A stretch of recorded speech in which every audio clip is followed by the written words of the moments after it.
What is up, everybody? Welcome back to another edition of the Sheehan Show here on Sherdog.com. My name is Sean Sheehan and I am back with my 5 bets for the week.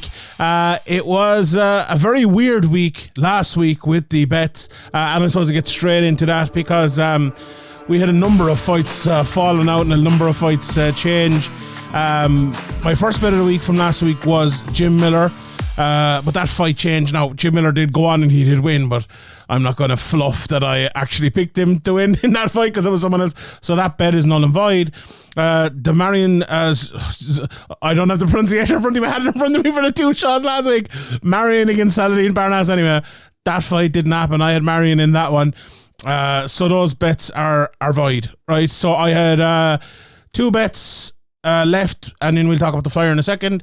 One of those 2 bets hit. I had Artur Szpilka at plus 180, who did get the win over Pudzianowski after a very tough first round, but he came back and he got the knockout kind of almost exactly as I kind of predicted, but I thought it might be a bit earlier. But anyway, he got it done eventually in the second round.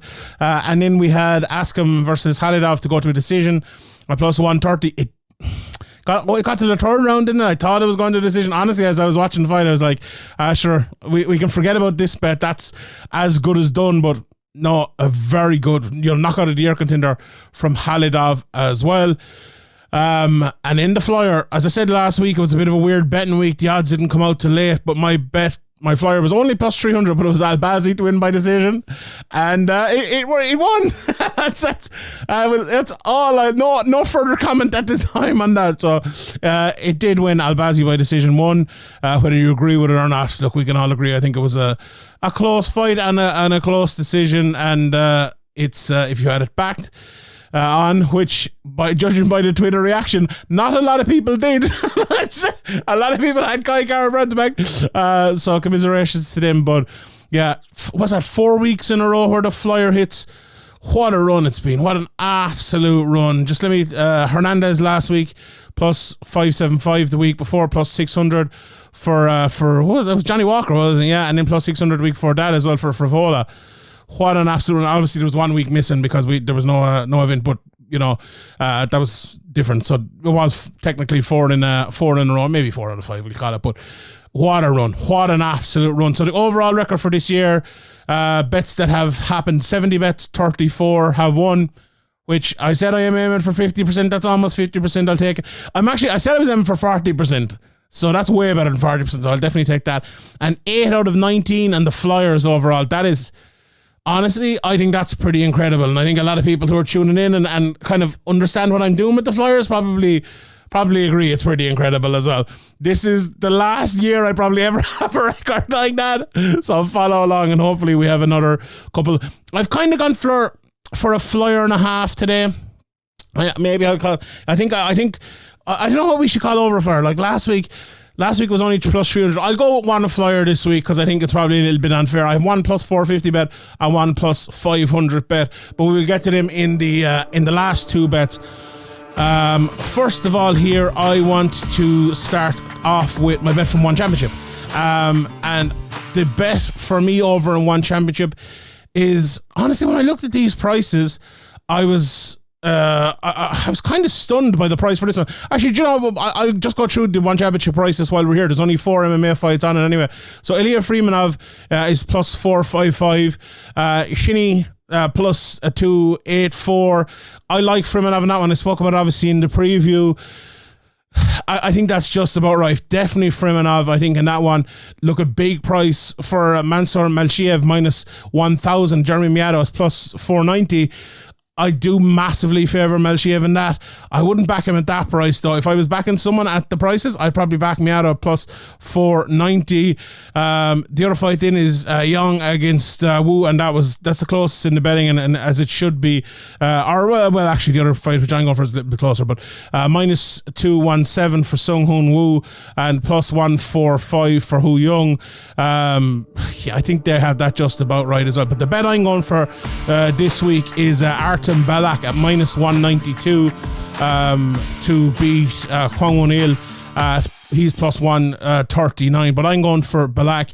And if you listen to the preview show on this, I kind of, I set out why I think he'll win it basically, but I'll do it for you again here. Like, he is a fighter. If you look at him, he's kind of well able to win a fight like this in any area. Training with Peter Yan, very good at takedowns, very heavy on top, happy to settle on top as well, which not a lot of people are.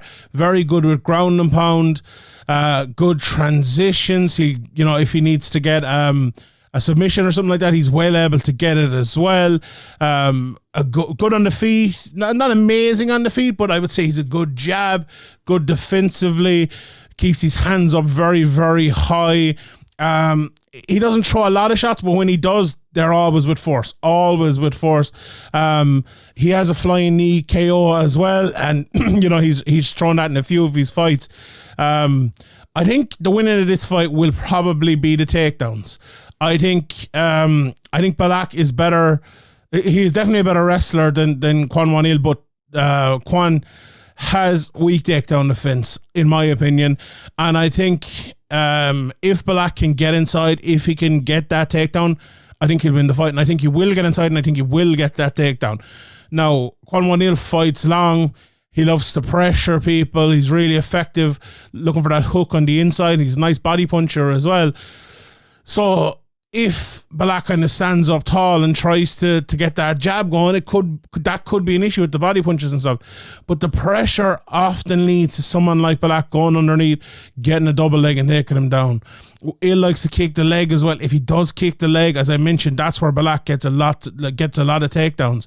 And I think if he does throw a lot of leg kicks and he does get taken down with the leg kicks, it's going to be very hard to adjust that game plan to, I suppose, not be taken down in such a fashion. Then you're looking at your striking a little bit more, you're punching a little bit more, and you're maybe like a little bit of a sitting target. So I just think the takedowns of Belakh will win. I like his jab, and I like his ability to get inside and test out that relatively weak takedown defense of Kwon Wanil. So I think he will win that one. All right, let's move over to the UFC. I've one bet from PFL as well, and we will talk more about PFL in a second, but a couple of bets from actually 3 bets in a row from the UFC, and then one of my flyers, my biggest flyer is from the PFL. Right, so I'm going to start off with the main event of Irene, Aldana and Amanda Nunes, and I've cowered away from doing it, from picking the pick that I want to pick, if I'm being honest. So my bet for this one is the fight doesn't start round 4, and it's -146. Now, I think that's a great price. I have an awful feeling this fight is going to end in the first 2 rounds, I would say. I've given myself another round for a bit of safety. That's my pick, and that's my prediction when I think about how the fight is going to go. Now, look, if the fight goes differently, maybe I'll be wrong, but my opinion on the fight and how it's going to go is this. I think there's 3 ways to look at this fight, right? I think I honestly, I don't know which of these is more likely, so I'll just put them out there. So Amanda Nunes isn't what she used to be, right? She looks like she did maybe the second Pena fight, or worse, the first Pena fight, and she goes out there, and Aldana just has a relatively tough time for the first half round, and by the time the second round comes, Nunes has kind of just lost her head and is just eating shots and gets finished, right? That to me, and honestly, that's my prediction. I feel like that's what's going to happen here. And I hate saying anything bad about Amanda Nunes, because I believe she is the GOAT, and she will be for a long, long, long, long, long time. But I just don't think she is anymore. Now, I might, as I said, I might be wrong, and that's why I'm going to have hedging my bets here, right? The second way I think this fight could go is Amanda Nunes comes out and she looks great. The Pena first fight was just a blip. The second fight was just her being nervous because the first fight was a blip, and now she's back to normal and she's going to go out and she's going to destroy Aldana. If that happens, I also think she'll probably finish her. I think she will open up. Like, there's a certain fighter, and we saw it a couple of fights ago. What's her name? Jennifer Moya? Is that it? Am I gone mad? I'll find it here in a second. But some fighters she just doesn't open up against, or they pose some sort of a threat. And it's it was Felicia Spencer. I'm thinking of Jennifer Maya and what am I thinking of? Was it Valentina? I don't know. Anyway, it was the Felicia Spencer fight. But there's a fight like that. There's certain fights like that where it's just easier for her to win the fight in a certain way, and she keeps winning in that way because she knows she can't be touched in that way, right? That is the third possibility, I think. And now my bet won't win in that possibility, but that is another way I could see this fight happening. And if she isn't fighting well, it'd probably be wise to fight that way. That's kind of what she did. I feel like in the second Pena fight, after the first Pena fight, she just went all at it, wasn't able to, and then, found herself in an avalanche downhill and was unable to stop the snow, basically. So yeah, I think the first two of them are the most likely outcome. I think either Nunes looks great and she gets the finish, or she looks bad and Aldana gets the finish. I just feel like there is the possibility as well that the third option I gave you, Aldana wins that fight, kind of similarly enough to how Grasso won it, although Grasso did get the finish in the end. But you know what I mean? Like, just her jab looks good and her striking looks good, and she just kind of outpoints her. Maybe, like, Aldana, I think, will have gotten a bit of confidence from both the Grasso win and, well, not both. What's the word for three things? But the two Pena fights, anyway. So it's, yeah. But I think that is less likely. I think a finish is more likely here. Now, as I said, maybe I'm calling it wrong, but that is my take on it. I would be leaning towards Aldana. We'll get to that bet later on, and we'll tell you the price of that. But minus 146 for the fight not to start the fourth round is my bet for that main event. Right. The next bet I'm going for is Daniga by decision, and it's plus 240. I'm a big fan of that bet, if I'm being honest. I like Daniga, and the thing I said about Nunes there earlier on about how she gets into kind of a winning rhythm, I think it's more kind of a coasting for her. I think Daniga does the same thing, but it's not a coast. It is actually a winning rhythm that's actually really, really good, and he's able to do it against good fighters. Like, I think he did it. Now, to be fair, it hasn't been done in a while because, look, he hasn't been on the best run, and he came out last time and he got a knockout win in, well, it was late in the second round, so not too bad. But he hasn't got that decision win since 2020. But I feel like this is the sort of fight to kind of bring him back to that, because he had three in a row against the likes of Barboza, Bektic, and Aguilar, 3 decision wins in a row, and even his losses in that time were all decisions as well. My feeling here is that Nate Landwehr is a good fighter, but not an amazing fighter. I think he can do a few things well. I think he is a good wrestler. I think he's an alright striker. I think he's a good athlete, and he's been in there with some good fighters as well. But at 34 years of age, it's funny, you look at him at 34 years of age and you feel like, Iga's kind of the veteran coming in here. Iga's actually only 31. It feels like Landwehr is, it feels like Landwehr is the young new guy and Iga's the old veteran, but Iga's 3 years younger than him. It's amazing how that works out. But anyway, look, how I think this fight will go is Landwehr will try to wrestle him.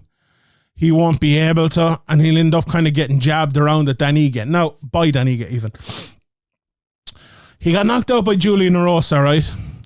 And I feel like if Daniga chooses to fight like Julian Erosa fights, I think he could do the same. I think he could knock him out too. But I just don't think he will. And that's why I was talking, when I was looking through his record before recording this, I looked back at those fights and felt like that's the best Daniga. And he almost needs to get back to that. This is a weird thing to say now, but a decision win might actually be better than a knockout win for Ige. That is a very weird thing to say. But I think people might get what I mean. Like, he can show his full array, his ability to control a fight and his ability to win a fight. And I don't mean control a fight with ground control. I mean literal control, with his striking, with his jab, with his combinations. And I think he's good enough to do that against someone like Landwehr. My only worry is that he's too good and he actually finishes him. That's my biggest worry. Anything can happen in MMA. Like, Landwehr could get a big shot, or he could get, a guillotine or something like that. I honestly, I don't see it. All 6 losses for Dan Ige were by decision as well. And, you know, is Landwehr going to beat him over 3 rounds? I wouldn't call that. To be honest. So, yeah, that simply put, that is my my third bet for the week. I'm going with Ige to win the decision. Just think he'll out-jab him. Just think he'll outwork him over the 15 minutes. Right. My fourth bet, I'm not giving it as a flyer. I'm giving it as a normal bet. And do you know what? I need to check the price of this bet again, because I feel like it's a little bit too good to be true. And I'm looking at it here, and yeah, it does. It does seem to be right now. Famous last words. And actually the price has actually gone up here. So look, we have to go with a double flyer. The price has gone up too much. We have to go with a double flyer. I'm glad I saw that now before I spoke. I literally looked at that an hour, 2 hours ago, and the price has gone. So Oliveira to win by knockout, TKO KO. It was at plus 450. It's actually gone up to plus 575. Now, the betting odds aren't how long as I record this. One place 550, one place 575, another place 575, one place does actually have it plus 450, but 2 places have it plus 575. I'm going for that. So it has to be, lads. I'm sorry. Double flyer this week. I think... I honestly, I don't bet too much in MMA unless I see something really good like this, which I always suggest, you know, if you're not massively 100% confident, don't do it. Bet responsibly as always.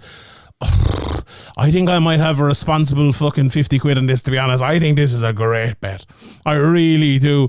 Now, anyone who knows me and who know, like, there's certain fighters that I just watch a few times and I love them. I love the way they fight. Now, Oliveira is one of them, right?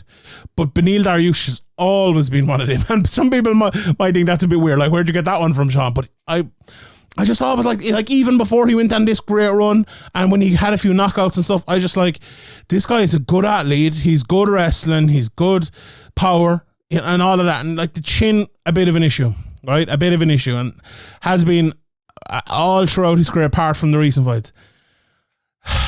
Who's going to test your chin more than Charles Oliveira at that division?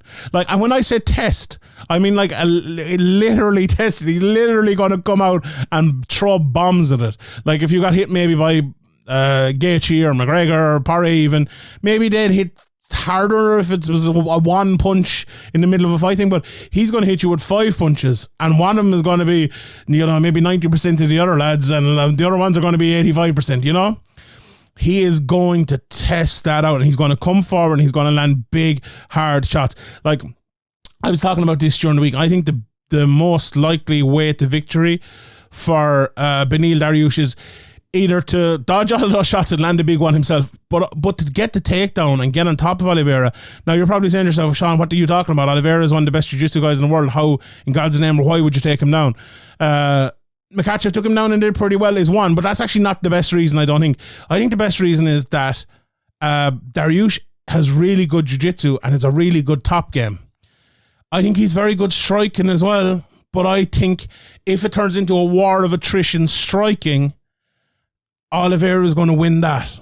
I really, really do think that. Now, they've both had their issues in the past. They both absolutely have had. But I just do not think that Dariush is going to have the game plan that I think he should have. And you know what? It might be the right way to do it. It might be the right way to do it.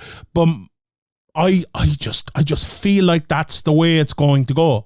I feel like he's going to come out and he's going to strike with him. And even if maybe he does try to take him down or whatever, you know, Oliveira might catch him or something, or might get a sweep and get back to the feet.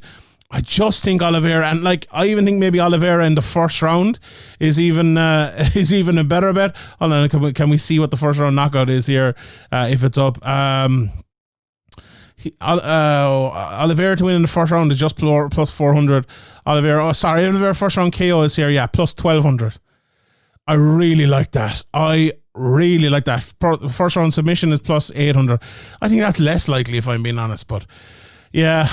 Yeah, I like that bet a lot. I think someone is going out there, and I think it will be, unfortunately be for Team Sheehan, I think it will be Beneil Dariush. All right, the final bet, the final flyer, and this is like, I feel like even this is less of a price than the other one. I do think it's more of a flyer. I'm going for Tyler Diamond at plus 500 to beat Movlid Khaybulaev. Now, this is a flyer in the truest sense of the word. It really is. I see something like slightly in these two guys that might favour the guy who's a massive underdog. And that's what I'm going for. It's like, well, do you know, if this happens, yes. That's what I'm going for here, right? With Tyler Diamond at plus 500 over Movlid Khaybulaev. I mentioned this in the preview, and you can listen to more of it there, but briefly, I suppose. For the preview, I went back and I watched, obviously, a few of the Movlid fights and the Tyler Diamond fights as well. And the Movlid fight that stuck out to me when you're watching for someone like Tyler Diamond is obviously the Lance Palmer fight. Lance Palmer, a teammate of Tyler Diamond, but also a wrestler, and a kind of a wrestle boxer, I suppose you would have called him back in the day. And in that fight, Movlid won it. Make no mistake about that, and he deserved to win it. But he did struggle a bit. He couldn't really take him down early. Lance was able to land a few shots. Now Movlid grew into the fight a little bit more. I think his cardio was a little bit better, but it wasn't a blow away by any way, shape, or form, especially not early.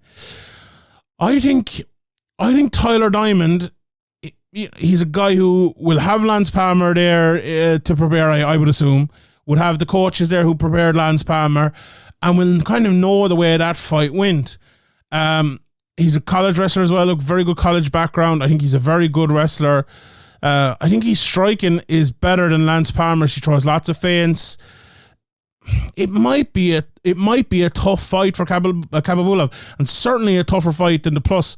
It's actually plus 550 than the plus 550 range would suggest. I just think there is the possibility. Now, look, if Khaybulaev comes out and he gets a takedown, or he pushes him back and lands a few of his strikes and keeps going, he's going to win the fight. There's no doubt about that. But I think this should be a lot closer than it actually is. And that's the reason why I'm going for Tyler Diamond. I think he has the wrestling to stop the wrestling of Khaybulaev. What if he gets a takedown of his own maybe in there? But I don't think his striking is good as well. So yeah, I'm going for that one. Right, Lord lads, it's awful warm here in Ireland. I don't know how people in America and other places put up with this heat. I can't take it at all, lads. I can't take this heat. So what is it here? 20 degrees, 19 degrees Celsius, roasting, absolutely roasting. Anyway, let's talk about some of the odds for the weekend. Obviously, we went through all of the One Championship at the start, so if you forward through that or anything, go back and check that out. Let's look at the PFL odds, the straight up odds. Brendan Loughnane, I mentioned some of these over in the preview as well, but just to mention them here again. Loughnane, a few price here, he's around plus 530. His opponent Pinedo around plus 370. Did I say plus for Loughnane? Loughnane is minus 330, 340-ish. That's the right price. I think he's a big favourite there, and I think he will win. I just mentioned the Khaybulaev price. He is, I see him in one place plus 550, plus 540, plus 500. So it is around that for Diamond, and Khaybulaev then is minus 800. Minus 835 elsewhere. Biggest favourite on the card by far is Martin Hamlet. He's well over minus 1,000 here in a few places. His opponent Sam K is plus 800. I like Sam K, but not in that fight. I think the wrestling of Hamlet's going to be too much. Bubba Jenkins, big favourite, minus 400, plus 300 for Ben. I think that's right as well. Then Amante and Joshua Silveira. Josh is a big favourite there, plus 400 for Monte, minus 265. For Silveira. Marlon Moraes as well, plus 250. A few years ago, if you'd been given that for him against Gabriel Braga, he would have been snapping hands off, but not now, unfortunately. Minus 333 for Braga. Spawn and Flores, relatively close. Spawn is the underdog, minus 175, plus 225 for Flores, just again about right.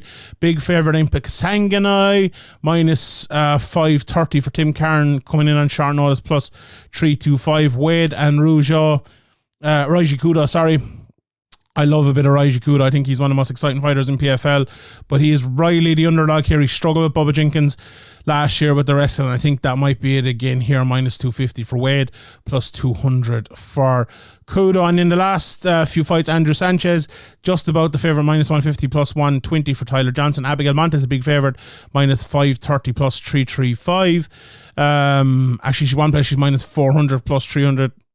Yeah, I think she will win there. And Akeem Bashir for Alex Pinagrade. Alexi is the favourite at minus 330, plus 250 for the opponent there. Right, let's move on to UFC. Straight up betting the Amanda Nunes Irene Aldana fight. Now, this was going to be one of my bets until I changed.